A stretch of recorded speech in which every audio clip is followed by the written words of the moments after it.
अस्सलामुअलैकुम, मेरा नाम है मायरा और आज हम जिनका इंटरव्यू करने जा रहे हैं उनका ताल्लुक बेसिकली टॉर्च वेलफेयर ऑर्गेनाइजेशन से है जिनका नाम है मूसा शुएब। आज हम इनसे इनके ऑर्गेनाइजेशन के बारे में कुछ सवालात करेंगे और इनसे ये भी सवालात करेंगे कि जिन जानवरों को ये लोग रेस्क्यू करते हैं उनके पीछे इनका बेसिकली मकसद क्या होता है, उनको किस किस्म की फैसिलिटीज़ ये लोग प्रोवाइड करते हैं और हमारी जो कैंपेन है उससे रिलेटेड भी हम कुछ इनसे सवालात करेंगे। तो आइए अपने इंटरव्यू का आगाज़ करते हैं। क्या हाल है आपको? अल्हम्दुलिल्लाह जी, आई एम फाइन।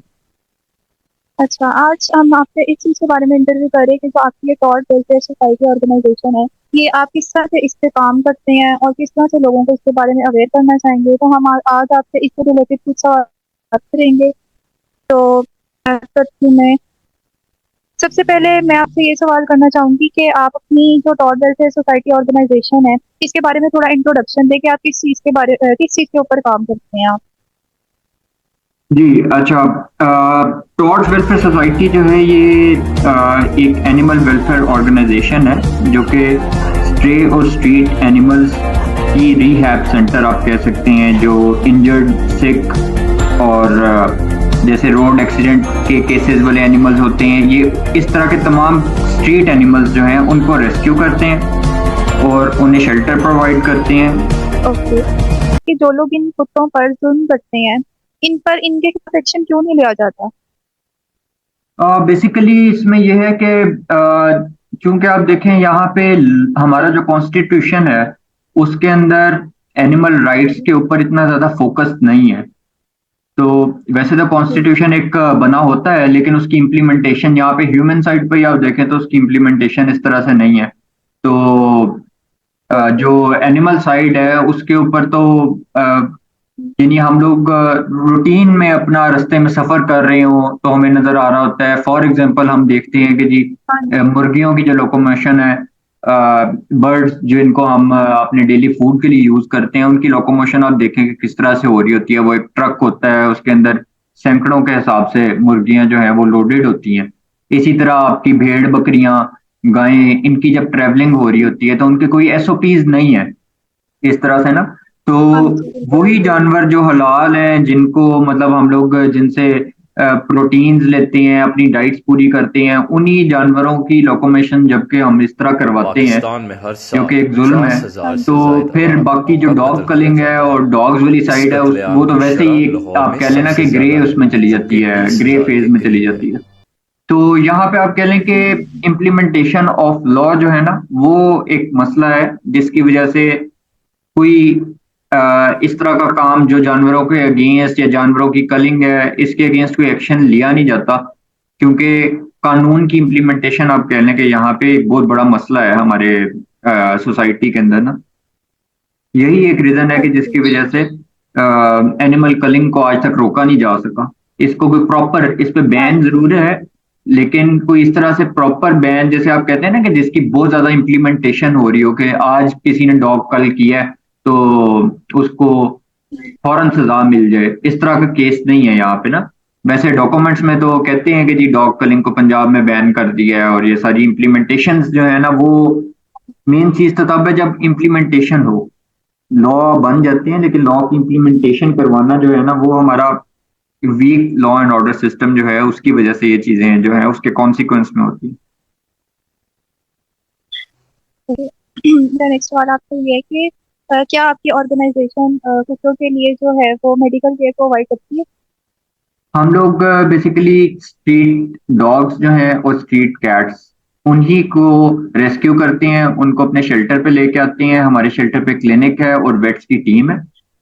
हम उन जख्मी बीमार जानवरों को अपने क्लिनिक पे ला के, तो हमारी वेट्स की टीम उनको जो मैक्सिमम अपनी फाइनेंशियल सपोर्ट के साथ जो ट्रीटमेंट हम उनको दे पाते हैं वो देते हैं। और इस तरह से एक साइकिल चलता है। हम लोग काइंड ऑफ आप कह लें कि जैसे एक हॉस्पिटल होता है, हॉस्पिटल की तरह, जिसमें जानवर आते हैं बीमार, जख्मी आते हैं, उनकी टेक केयर होती है, उनको हेल्दी किया जाता है और उन्हें वापस या तो सोसाइटी में रिलीज किया कर दिया जाता है आफ्टर न्यूट्रिंग एंड स्पेइंग, या फिर ये है कि उनके लिए हम घर ढूंढते हैं, कोई फॉस्टर्स, और प्रॉपर अडॉप्ट उनको लोगों से करवाते हैं थ्रू सोशल मीडिया। तो इस तरह का साइकिल हम लोगों का चलता रहता है।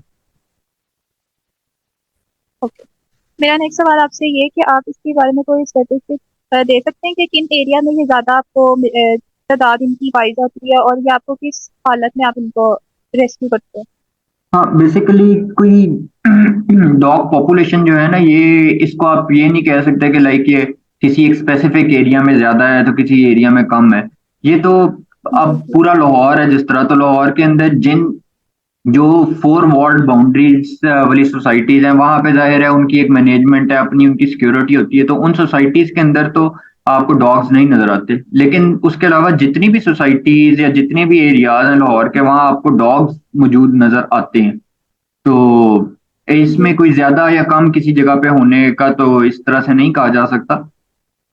और दूसरा ये है कि हम लोग जब इनको रेस्क्यू करते हैं तो ये मुख्तलिफ हालतों में होते हैं। लाइक कुछ डॉग्स इवन इस तरह की हालत में होते हैं कि वो बिल्कुल अपनी आखिरी सांसों पे होते हैं, हम उस वक्त भी उनको रेस्क्यू कर लेते हैं। कुछ हिट एंड रन केसेस होते हैं जिसमें ब्रोकन लेग्स होती हैं।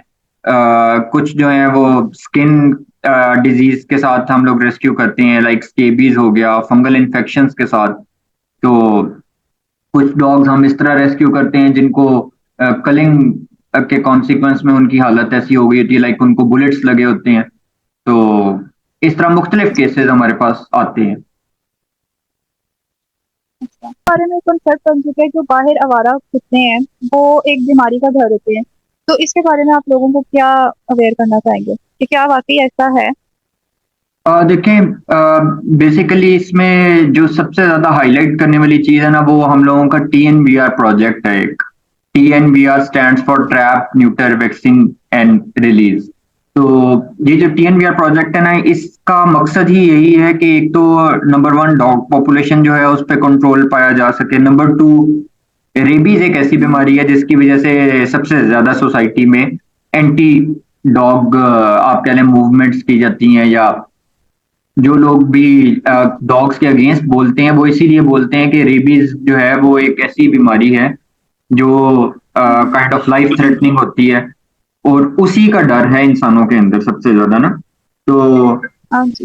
हम लोग जो TNVR प्रोजेक्ट कर रहे हैं उसमें हम रैंडम मुख्तलिफ एरियाज से डॉग्स को कैप्चर करते हैं, उनको शेल्टर पे अपने लेके आते हैं, उनकी स्पे एंड न्यूटर सर्जरीज की जाती हैं ताकि वो आगे रिप्रोड्यूस ना कर सकें और पॉपुलेशन कंट्रोल हो सके। उसके बाद उनको रेबीज वैक्सीनेशन की जाती है, और उनके कान पे हम टैग एक कर देते हैं, ईयर टैग्स, उन पे नंबरिंग्स चल रही होती हैं सीक्वेंस में।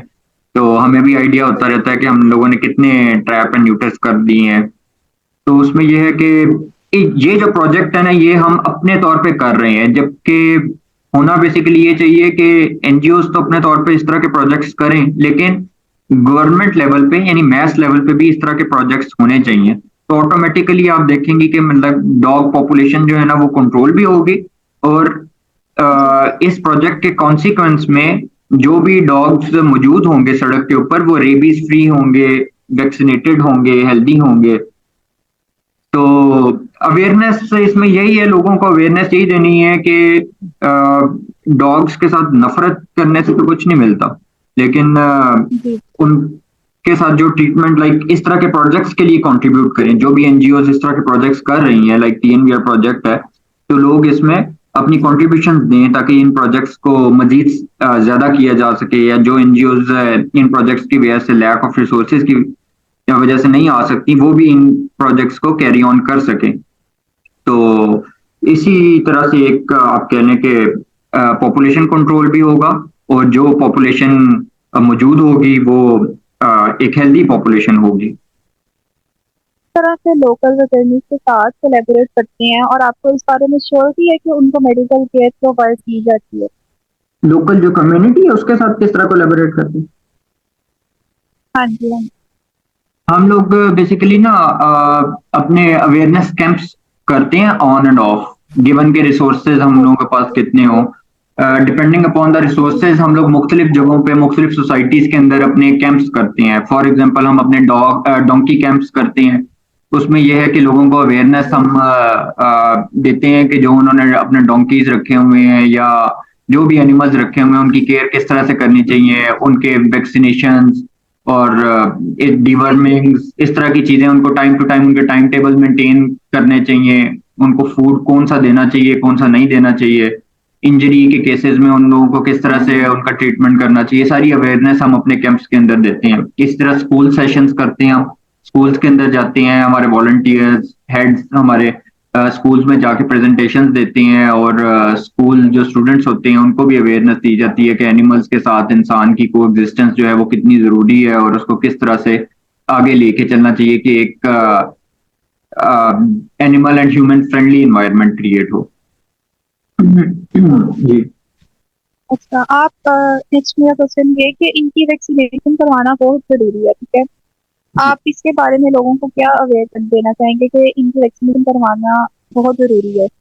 हाँ, वैक्सीनेशन आप देखें, अब आप ह्यूमन साइड पे देख लें कि जब भी एक बच्चे की बर्थ होती है तो उसको वैक्सीनेशन का जो स्केड्यूल है वो उसको एक दे दिया जाता है, और वो उसको फॉलो करना होता भी है और करवाया भी जाता है। लाइक गवर्नमेंट जो है वो, जैसे आप फॉर एग्जांपल पोलियो के आप देख लें कि ड्रॉप्स हैं, वो डोर टू डोर कैंपेन्स उसकी की जाती हैं, तो उसकी इंपॉर्टेंस इतनी ज्यादा है, तभी गवर्नमेंट लेवल पे मैस लेवल पे भी इसकी कैंपेन्स की जाती हैं। इसी तरह जो एनिमल साइड है वहां पे भी ये वैक्सीन जो है, एंटी रेबीज वैक्सीन और मुख्तलिफ डिजीजेस की इनकी बूस्टर शॉट्स होती हैं जो अडल्ट डॉग्स को, अडल्ट कैट्स को लगती हैं हर साल। तो इनकी इंपॉर्टेंस बहुत ज्यादा है, और इन्हीं की वजह से आप कह लें कि प्रिवेंशन मिलती है उन डिजीजेस के अगेंस्ट। इस तरह की वैक्सीनेशन नहीं होंगी तो ऑब्वियसली फिर कैजुअलिटीज भी ज्यादा होंगी, और इस तरह के केसेस भी ज्यादा आएंगे। जैसे रेबीज है, रेबीज कैंप्स होते हैं, रेबीज की कैंपेन्स की जाती हैं, वो कैंपेन्स के नतीजे में बहुत सारे लार्ज नंबर ऑफ डॉग्स जो हैं उनको वैक्सीनेट किया जाता है। तो वो एक किस्म का वैल्यू ऐड कर रहा होता है इन डिजीजेस को फैलने में। तो इनकी बहुत ज्यादा इंपॉर्टेंस है, और ये वैक्सीन आप कह लें कि कोई बहुत एक्सपेंसिव वैक्सीन नहीं है। अगर हम रेबीज की बात करें तो ये लाइक एक बहुत नॉर्मल जो फाइनेंशियल सपोर्टिव बंदा है वो भी इसको अफोर्ड कर सकता है। तो इसमें यही है कि अवेयरनेस होनी चाहिए कि आपकी कम्युनिटी में जो डॉग्स हैं, अगर कोई फ्रेंडली डॉग्स हैं तो आप उनको किसी भी पेट सेंटर पे ले जाएं जो गवर्नमेंट की लाइक यूनिवर्सिटी है, जिस तरह युवास है, वहां पे आप उसको लेके जा सकते हैं। आपके इर्द गिर्द जो कैट्स हैं आपके इलाके में, नेबरहुड में, या लोग अपने घरों में भी स्ट्रीट कैट्स को जो है वो खाना वगैरह सर्व करते हैं, तो उनकी भी डिवर्मिंग्स और इस तरह की वैक्सीनेशन, ये चीजें जो है ना इनकी बड़ी जरूरी होती हैं कि एक हेल्दी एनिमल आपके सराउंडिंग में सरवाइव कर रहा हो। तो वो ह्यूमन हेल्थ के लिए भी और ओवरऑल एनवायरनमेंट के लिए बड़ा जरूरी है।